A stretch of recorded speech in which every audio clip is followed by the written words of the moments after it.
Hi friends. நான் உங்கள்ட்ட ஒரு உண்மை கதையை பகிர்ந்துக்கணும்னு ஆசைப்பட்றேன். கண்டிப்பாக இந்த கதை உங்களுக்கு பிடிக்கும்னு நினைக்கிறேன். பிடிச்சிருந்துச்சு அப்படின்னா லைக் பண்ணுங்கள், பிடிக்கலை அப்படின்னா டிஸ்லைக் பண்ணுங்கள். ரொம்ப பிடிச்சிருந்துச்சுன்னா உங்கள் ஃப்ரெண்ட்ஸுகளுக்கு ஷேர் பண்ணுங்கள்.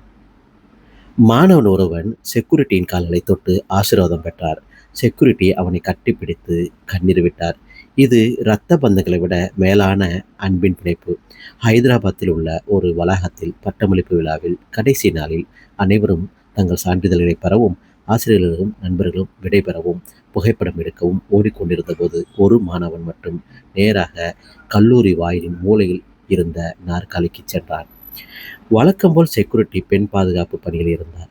வெயில், மழை எதுவாக இருந்தாலும் பாதுகாவலர் எப்போதும் அந்த வாயில் காவல் காத்து கொண்டிருந்தார். மற்ற குழந்தைகளுக்கு அவள் வெறும் பாதுகாவலர். ஆனால் அம்மா இல்லாத வீட்டில் இருந்து விலகி ஒரு விடுதியில் படித்து கொண்டிருந்த அவனுக்கு அவள் அப்படி இல்லை.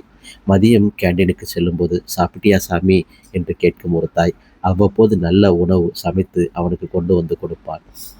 தேர்வுகளின் போது அவன் மிகவும் சோர்வாக இருக்கும்போது நன்றாக படி, எல்லாம் சரியாகிடும் என்று ஆறுதல் சொல்லி அவனை ஆறுதல் படுத்துவாள்.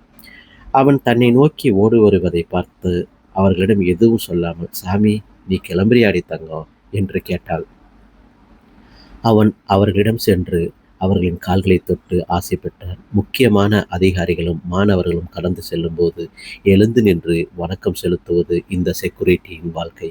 இந்த மாணவன் அவர்களிடம் இவ்வளவு அன்பையும் மரியாதையும் காட்டியதை அவர்களால் தாங்கிக் கொள்ள முடியவில்லை. அவர்களின் கண்கள் மகிழ்ச்சியாலும் சோகத்தாலும் நிறைந்தன. அவர்கள் தங்களை சொந்த மகனைப் போல நேசித்தார்.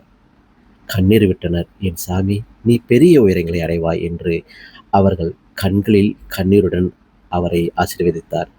புத்தகங்களில் அவரது மதிப்பெண் குறைவாக இருந்தாலும் அவர் வாழ்க்கையின் சிறந்த பள்ளியின் முதல்வராக இருந்தார். இந்த கதையை பேசும்போது எனக்கே கண் கலங்குதுங்க. உண்மையிலேயே எத்தனையோ பேர் நம்ம பார்க்குறோம், சந்திக்கிறோம். ஆனால் அவங்களுக்கு நம்ம ஒரு சாதாரண மனிதராக தான் நினைப்பாங்க.